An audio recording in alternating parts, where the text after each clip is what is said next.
तो हमको क्या पढ़ना है, सदिश का वियोजन ना। देखो ये बोर्ड एक तल है ना, अरे बोर्ड समतल नहीं है, एक्स है ये वाई है, तो बोर्ड किस तल में है, एक्स वाई तल में है, दिख रहा है ना, एक्स है ये वाई है, ठीक। एगो सदिश है, सदिश मान लो पी वेक्टर है, कितना है, जो एक्स अक्ष के साथ कितना कोण बना रहा है, थीटा। हम पहले कहा था कि तुम 11-12 है पहले वीडियो बना हुआ, उसको देख लेगा तो इससे लिंक कर पाएगा, ठीक है। ये मूल बिंदु है ना,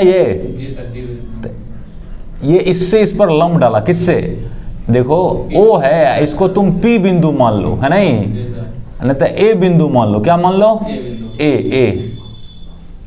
तो इस वेक्टर को या तो ओ ए वेक्टर लिख सकता है, पहले बताए थे, शुरुआती पॉइंट क्या है, ओ है, अंतिम पॉइंट ए है, तो ओ ए वेक्टर लिख सकता है। हम ओ ए नहीं लिख करके पी वेक्टर इसको मान लिए, ठीक है। इससे इस पे लंब डाला और इस पे भी लंब डाला, तो इस पे जो लंब डाला ना, इसको माना बी, इस बिंदु को क्या माना, सी, ठीक है। तो देखो इसके, अच्छा ये दोनों, ये जो है ना, ये वेक्टर एक्स और वाई के बीच में है ना, तो हम कहते हैं कि इसमें एक्स घटक भी है और वाई घटक भी है, क्योंकि दोनों के बीच में है ना। यहाँ देखो अगर ये इधर हो जाता था, किधर की दिशा में होता, खाली एक्स की दिशा में, वाई घटक उसका कितना होता, शून्य होता।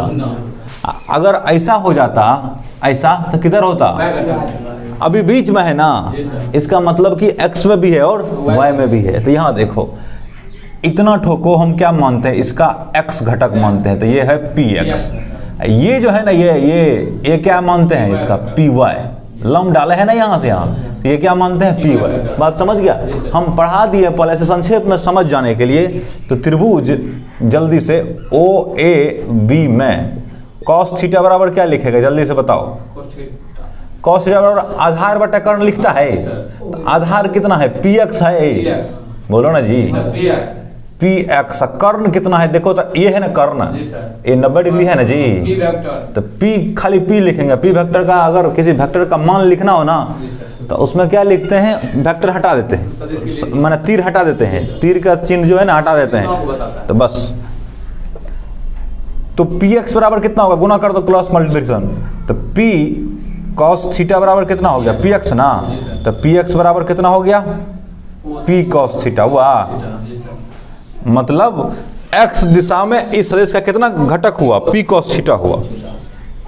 इसी त्रिभुज में साइन थीटा लो, साइन थीटा बराबर कितना होगा, तो साइन थीटा बराबर क्या लिखेगा, जल्दी से बताओ, ये लिखेगा जी। तो ये अगर पी वाई है तो ये भी कितना होगा, पी वाई ये होगा, समझ रहा है कि नहीं। तो पी वाई आया बटा कितना होगा, पी होगा, है, तो पी वाई बराबर कितना होगा, पी साइन थीटा होगा, नहीं होगा, पी वाई बराबर कितना होगा, पी साइन थीटा होगा, ठीक है। तो देखो कोई सदिश अगर एक्स अक्ष से थीटा कोण बनाना है ना, उसका पी एक्स घटक कितना होता है, P cos theta, P Y घटक कितना होता है, पी साइन थीटा, ठीक है। तो देखो इसको ऐसे पिछले दिन हमने समझाया था, एक्स दिशा में कैसे क्या लेते हैं, आई कैप, वाई की दिशा में क्या लेते हैं, जे कैप, और के की दिशा में क्या लेते हैं, जेड की दिशा में के कैप ना। तो जल्दी से यहाँ अगर देखेगा, इसको सदिश रूप में लिखेगा, तो यहाँ देखो एक सदिश है पी एक्स वेक्टर, दूसरा सदिश ये है पी वाई वेक्टर, ये जो है ना ये रिजल्टेंट होगा पी वेक्टर। तो यहाँ हम क्या लिखेंगे, तो पी वेक्टर इक्वल टू क्या, बोलो पी एक्स वेक्टर लिखेगा प्लस पी वाई वेक्टर लिखेगा ना। वेक्टर का हम जो कहा था उसमें योग है, ये वेक्टर का योग, उसमें त्रिभुज नियम में हम बताए थे कि एक के हेड पर दूसरा का टेल रखते हैं। तो देखो पी वाई का टेल रख दिया पी एक्स के हेड पर, तो पी एक्स के टेल से पी वाई के हेड को मिलाने वाला रिजल्टेंट होता है, तो ये रिजल्टेंट हो गया। तो पी वेक्टर बराबर कितना हो गया, जल्दी से बताओ ना। तो पी एक्स वेक्टर है ना, तो पी एक्स वेक्टर बराबर पी एक्स का मान कितना है, पी कॉस थीटा, तो पी कॉस थीटा इंटू कितना, आई कैप लिखेगा, दिशा भी चाहिए ना हमको, ये तो मान है, ये दिशा है किसकी दिशा में, एक्स की दिशा में है ना। ये कितना है, पी वाई, तो पी वाई कितना है, पी साइन थीटा ना, जे कैप ना, बोलो ना। ये हुआ ऐसे, इसको ऐसे भी लिख सकता है, पी वेक्टर बराबर क्या लिख सकता है, पी एक्स आई कैप लिख सकता है ना, प्लस पी वाई कितना जे कैप। नहीं, अगर देखो इसमें के भी होता है, इसका हमको वैसे तो अभी ये है हमको कौन वियोजन है, समकोणीय वियोजन है। कैसा है, समकोणीय वियोजन है। अगर आई हो, आई की दिशा में हो, आई घटक, आई एक्स की दिशा में भी घटक हो, वाई की दिशा में भी घटक हो, तो इसको ऐसे लिख सकते हैं। ठीक है, एक क्वेश्चन देखो ऐसे कभी कभी इसका उल्टा हो जाता है। पहले एक प्रश्न देखते हैं। ठीक है, ये एक्स दिशा है, ये वाई दिशा है ना, ये एक्स अक्ष है, ये वाई अक्ष। वेग है 30 मीटर प्रति सेकंड है। कितना है, 30 मीटर प्रति सेकंड। v वेक्टर v है 30 मीटर प्रति सेकंड। नहीं, ये कितना कौन बना रहा है, 30 डिग्री बना रहा है। तो इसका x घटक कितना होगा, तो vx कितना होगा, तो vx कितना होगा जल्दी बताओ। v cos थीटा ना, तो v cos थीटा v कितना 30, cos कितना डिग्री, cos 30 ना होगा जी। हाँ, तो पहले रखेगा तब ना, तो 30 गुना √3/2, तो कितना हुआ 15√3 हुआ ना, तो 15√3 मीटर प्रति सेकंड। कितना क्या हुआ इसका, vx हुआ। ठीक है, vy कितना हुआ, v sin थीटा ना, तो v कितना 30 गुना sin 30 ना, तो v तो 30 गुना कितना होगा 1/2, कितना हुआ 15 ना, तो ये हो गया 15 मीटर प्रति सेकंड। इसी को वेक्टर रूप में कैसे लिखेगा, वेक्टर रूप में लिखना है तो v वेक्टर बराबर लिखेगा vx आई कैप प्लस vy जे कैप लिखेगा। vx कितना निकाला 15√3 आई कैप प्लस कितना है 15 जे कैप ना, ये कौन चीज है मीटर प्रति सेकंड। ये v वेक्टर बराबर निकल गया। समझ गया कि नहीं समझ गया। ठीक है, देखो अभी हमने क्या पढ़ा, vx बराबर कितना, v वेक्टर बराबर vx नहीं, v वेक्टर बराबर कितना पढ़ा, vx आई कैप प्लस vy कितना j कैप। यदि वेक्टर में कितना कंपोनेंट हो, x और y दो कंपोनेंट हो, अगर z हो तब, यदि किसी सदिश में 3 घटक हो, यदि किसी सदिश के 3 घटक, नहीं 3 हो सकता है, 3 घटक px है ना, py तथा pz हो, नहीं तो क्या लिखेगा सदिश px, p वेक्टर बराबर लिखेगा सदिश बराबर क्या लिखेगा pxi plus py j cap. अभी तो लिखे, अब प्लस क्या लिखेगा pz k कैप। नहीं समझ गए बात, ये अभी जैसे लिखा है नहीं, अब ये हो गया, ये समझ गया ना। pz दिया होगा तो उसमें क्या लगा देगा, k लगा देगा। ठीक है, वैसे वो 3D में चल जाएगा, जब अल्फा बीटा गामा कौन निकाल के कहेंगे तो कहाँ चल जाएगा, 3D में चल जाएगा। तभी उसको हम वेक्टर समझ रहे हैं ना, 3D नहीं समझ रहे, वो निकालने के लिए कहेगा तो 3D में चला जाएगा। कोई बात नहीं, अभी यहाँ देखते हैं। अब जैसे p वेक्टर बराबर अभी क्या लिखा था, px आई कैप प्लस कितना py j कैप। मान के चलो वेक्टर दे दिया, इसका हमको परिमाण निकालना, मान कितना होगा, तो तब कैसे निकालेगा, तो p वेक्टर का मॉडुलस ऐसे लिखते हैं या सिर्फ p लिख देते हैं, समझा ना, तो रूट करते हैं। देखो ये x है, x दिशा में कितना है px है, माने आई कैप किधर को बता रहा है, x दिशा, y की j किधर को बता रहा है, y की दिशा को। तो एगो है इधर की दिशा, एगो है इधर की दिशा, दोनों के बीच का कोण कितना डिग्री, 90 डिग्री ना। तो इसका रिजल्टेंट क्या होता है, r बराबर √a² plus b² plus 2ab cos theta. तो a² के बदले कितना px² प्लस b के बदले कितना py² plus 2px into py into cos कितना डिग्री 90 डिग्री ना, बोलो ना। cos कितना डिग्री, x और y के बीच का कोण कितना डिग्री है, ये px है, ये क्या है py। तो अंडर रूट कितना होगा px² plus py² plus 2px py into 0। तो ये सब 0 हो जाएगा ना, 0 हो गया सब ठो। तो क्या होगा अंडर रूट कितना px² प्लस py²। बस इतना ही इसका क्या होगा, p वेक्टर का मॉडुलस यही होगा। अगर दिया हो ना निकालने के लिए, अगर दे दिया हो, जैसे मान के चलो एक वेक्टर हमने लेता है f को f4 से, ठीक है ना। तो ये है 4 I cap plus 3j cap newton है।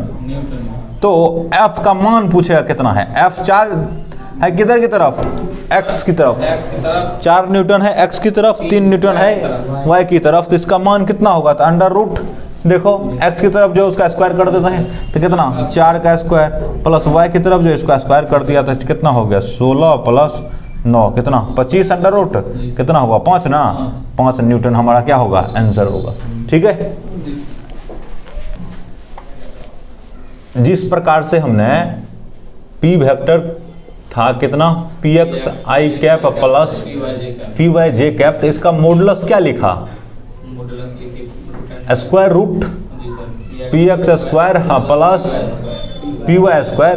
इसी प्रकार p वेक्टर बराबर यदि है, मान के चलो 3 कंपोनेंट है px py और pz, तो px i plus py j plus कितना pz के, तो p का जो मॉडुलस है ना, p वेक्टर का मॉडुलस ये होता है under root px square plus py square plus कितना pz स्क्वायर, सीधा खत्म। ऐसे ही तुमको याद रखना है, सबका स्क्वायर कर देना है रूट के अंदर। ठीक है, a वेक्टर बराबर है अगर axi plus ayj plus az के कैप, तो a वेक्टर का मॉडुलस कितना होगा under root ax square ay square plus होगा ना। समझ गया कि नहीं समझ गया। एक क्वेश्चन है फटाक से, वेक्टर a बराबर है तुमको 8i प्लस 6j, ठीक है ना, अब प्लस है रूट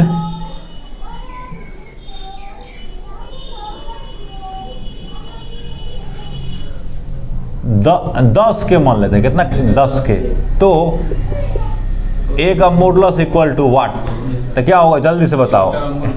देखो इसको तुलना कर देगा, दिया है क्या सॉल्यूशन में गिवन है a वेक्टर इक्वल टू कितना 8i ना प्लस 6j कैप प्लस कितना 10k कैप ना। तो हम क्या लिखते हैं, a वेक्टर बराबर क्या लिखते हैं axi plus ayj plus az के कैप ना। तो ax बराबर कितना हुआ 8, ay बराबर कितना हुआ 6 और az बराबर कितना हुआ 10 ना। तो a वेक्टर का मॉडुलस बराबर क्या होता है under root ax square plus ay square plus az square होता है। तो कितना हुआ जल्दी बोलो, 8 का स्क्वायर प्लस 6 का स्क्वायर प्लस 10 का स्क्वायर, तो कितना 200 ना। तो इसी को लिख सकता है 10 रूट 2, बोलो ना, इसको क्या लिख सकता है 10 रूट 2। देखो दूसरा वेक्टर हमने लिया b वेक्टर बराबर 2i प्लस 8j, ठीक है ना, नहीं तो 6i प्लस कितना लेते हैं। तो b वेक्टर का मॉडुलस क्या होगा ये निकालना है, निकाल देगा जल्दी से निकालो, तो एक बार ट्राई मारो।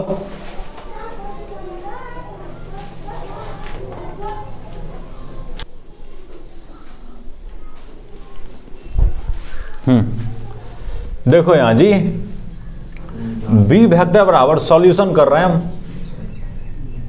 b वेक्टर बराबर क्या लिखेगा bxi, ऐसे ना लिखते हैं, प्लस कितना byj cap i cap j cap. तो ये दिया है हमको कितना b वेक्टर बराबर 6i cap plus 8j cap. तो bx बराबर कितना है 6 है, by बराबर कितना है 8 है ना। तो b वेक्टर का मॉडुलस इक्वल टू कितना है अंडर रूट 6 का स्क्वायर प्लस कितना 8 का स्क्वायर होता है ना। तो 36 प्लस 64 अंडर रूट 100 हुआ बराबर कितना 10। हमको मिस हो गया यहाँ देने में, c वेक्टर बराबर लेते हैं, नहीं क्या लेते हैं 3j प्लस 7k। तो देखो इसमें क्या करना है, कभी कभी ऐसा मौका मिलेगा तुमको कि उसमें एगो नहीं दिया होगा तो इसको ऐसे लिख लेते हैं, इसमें मॉडुलस निकालना सीखा तो इसको लिखो कितना 0i plus 3j cap plus 7 कितना k कैप। अब निकालो c का मॉडुलस, क्या करेगा जो सब i j k के जो कोफिशिएंट है गुणांक है उसको गुना कर देगा, स्क्वायर करके गुना कर देगा, जोड़ देगा 0 का स्क्वायर प्लस 3 का स्क्वायर प्लस 7 का स्क्वायर कितना होगा जल्दी बताओ। 0 प्लस 9 प्लस 7 7 49 ना, 49 9 अंडर रूट कितना होगा 58 होगा। ये होगा सी का मॉडुलस। नहीं तो हम खाली ये सीखने के लिए कि तुम अगर नहीं रहेगा ना कोई तो उसको क्या करता है 0 मान लेगा, अभी काम आएगा उसका, ठीक है जोड़े।